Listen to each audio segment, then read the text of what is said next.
Ek lees voor 'n gedig met die naam van Kort, soos geskryf deur Deurlag. Op die hakke van 80 speel die golwe steeds so pragtig.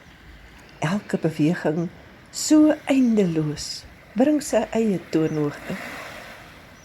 Duinevel se droë mooi, speel ketels in my baai se rooi.